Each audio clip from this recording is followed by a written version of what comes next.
अगर आपको लगता है कि आपकी ज़िंदगी के फैसले आप खुद ले रहे हैं, तो आप शायद गलत हैं, क्योंकि कहीं न कहीं, किसी न किसी सर्वर पर एक अदृश्य शक्ति है, जो आपके हर कदम को ट्रैक कर रही है, आपके भविष्य की भविष्यवाणी कर रही है और शायद उसे कंट्रोल भी कर रही है।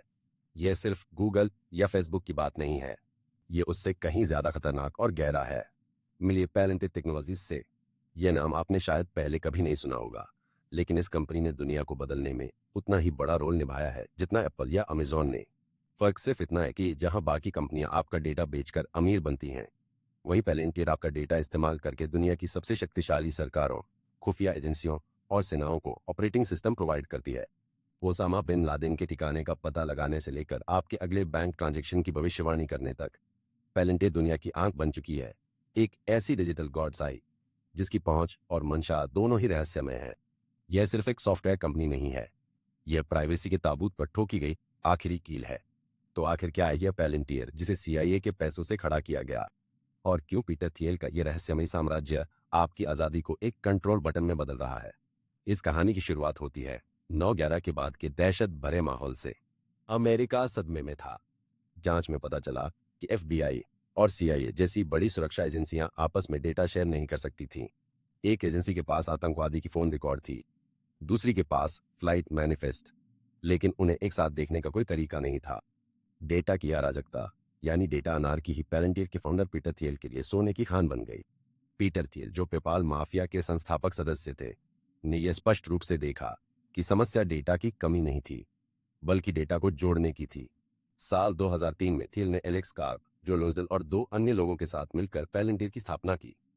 पैलेंटियर नाम उन्होंने जे आर डॉटा टोल्किन की किताब लॉर्ड ऑफ द रिंग्स से लिया, जहां पैलेंटियर एक ऐसा रहस्यमय पत्थर होता है जो दूर की चीजें दिखा सकता है, या कहें तो सर्वदृष्टा होता है। लेकिन पैलेंटियर को सिर्फ थियल की निजी पूंजी से खड़ा नहीं किया गया था। यहाँ एंट्री होती है सीआईए की वेंचर कैपिटल विंग, इनक्यूटेल की। इनक्यूटेल ने पैलेंटियर को फंडिंग दी और उसे अपना पहला, सबसे महत्वपूर्ण क्लाइंट बेच दिया। अमेरिका की खुफिया एजेंसियां। पैलेंटियर को पता था कि अगर वे दुनिया के सबसे मुश्किल डेटा को मैनेज करने का काम कर सकते हैं, तो वे किसी भी समस्या को सुलझा सकते हैं। तो पैलेंटियर ऐसा क्या करता है जो माइक्रोसॉफ्ट या आईबीएम नहीं कर सकते? इसे समझने के लिए हमें पैलेंटियर के कोर प्रोडक्ट को समझना होगा, उनका नॉलेज ग्राफ मॉडल। कल्पना कीजिए कि आपके घर में अलग अलग भाषा बोलने वाले 1000 नौकर हैं। एक नौकर सिर्फ बिजली का बिल जमा करता है, दूसरा सिर्फ राशन का हिसाब रखता है, और तीसरा सिर्फ सोशल मीडिया पर बात करता है। ये सब जरूरी डेटा है, लेकिन जब आपको पूछना हो कि पिछले 3 महीने में मैंने सबसे ज्यादा खर्च कहाँ किया, तो ये 1000 नौकर एक दूसरे से बात ही नहीं कर पाते। पारंपरिक सॉफ्टवेयर ठीक इसी तरह काम करते हैं। वे डेटा को अलग अलग, बिखरी हुई बाल्टियों में रखते हैं। पैलेंटियर इस बिखरे हुए डेटा को एक जगह लाकर उसे इंसान के पढ़ने लायक एक नॉलेज ग्राफ में बदल देता है। उनके 2 मुख्य प्लेटफॉर्म हैं, पैलेंटियर गौथम, सरकारों और सेना के लिए, और पैलेंटियर फाउंड्री, कॉर्पोरेट ग्राहकों के लिए। ये सिस्टम क्या करते हैं? ये आपकी हर चीज को एक नोड या बिंदु मानते हैं। आपका फोन नंबर एक नोड है, आपकी कार एक नोड है, आपके पड़ोसी का अकाउंट नंबर एक नोड है। पैलेंटियर इन नोड्स को जोड़कर रिलेशनशिप बनाता है। मान लीजिए जांच एजेंसियों को एक संदिग्ध व्यक्ति पर शक है। पैलेंटियर का सॉफ्टवेयर उस संदिग्ध के सभी बैंक ट्रांजैक्शन देखता है, पिछले 5 सालों की उड़ानें और यात्राएं देखता है, सोशल मीडिया पर किसके साथ जुड़ा है यह देखता है, उसके बच्चों के स्कूल की फीस कहां से आई यह देखता है, और फिर यह उन सभी लोगों को उजागर करता है जिनसे वह संदिग्ध अप्रत्यक्ष रूप से जुड़ा हुआ है। यह डेटा को सिर्फ देखकर एनालाइज नहीं करता, यह आपको अगला कदम दिखाता है। यही कारण था कि 2011 में जब ओसामा बिन लादेन को ट्रैक करने की बात आई, तो पैलेंटियर ने वह काम किया जो बाकी सभी फेल हो गए थे।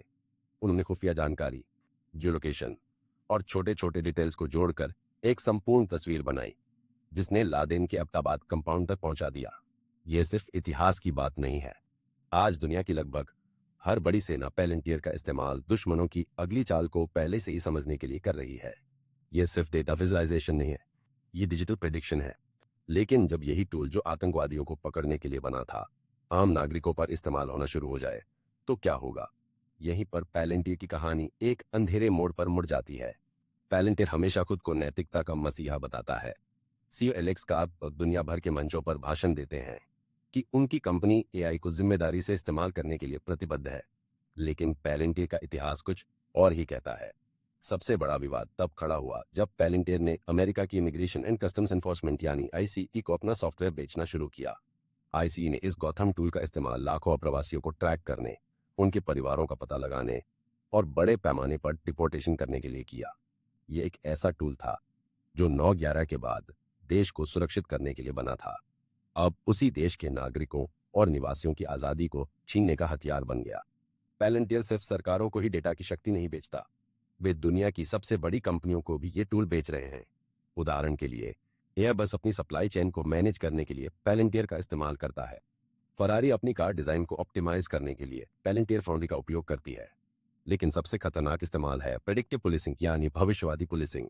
पैलेंटियर के टूल के आधार पर पुलिस विभाग किसी अपराध के होने से पहले ही यह भविष्यवाणी कर सकते हैं कि किस इलाके में कौन सा व्यक्ति अपराध कर सकता है। यह सुनने में फ्यूचरिस्टिक लगता है, लेकिन इसका परिणाम यह होता है कि पुलिस बल हमेशा हाशिए पर रहने वाले समुदायों को ही टारगेट करते हैं, जिससे कि भविष्यवाणी खुद ब खुद एक सच बन जाती है। आप अपराधी नहीं हैं, लेकिन पैलेंटियर के एल्गोरिदम ने आपको भविष्य का अपराधी घोषित कर दिया। आपकी प्राइवेसी का कत्ल तो हो ही चुका है। अब आपकी आज़ादी और स्वयं निर्णय पर भी सवाल खड़ा हो गया है। सोचिए, एक सॉफ्टवेयर कंपनी जो सिर्फ 2000 लोगों की टीम से चलती है, वह दुनिया के सबसे बड़े लोकतांत्रिक देशों के स्वास्थ्य डेटा जैसे यूके एनएचएस, उनकी फाइनेंशियल सर्विलांस और उनकी सुरक्षा के पूरे तंत्र को कंट्रोल कर रही है। ये सिर्फ डेटा नहीं देख रहे, ये दुनिया का ऑपरेटिंग सिस्टम बन चुके हैं। पैलेंटियर ने एक ऐसी दुनिया बनाई है जहां कोई दीवारें नहीं हैं, लेकिन फिर भी हम सब एक डिजिटल जेल में बंद हैं। उन्होंने हमें ये यकीन दिलाया है कि टोटल सिक्योरिटी के लिए टोटल सरेंडर जरूरी है।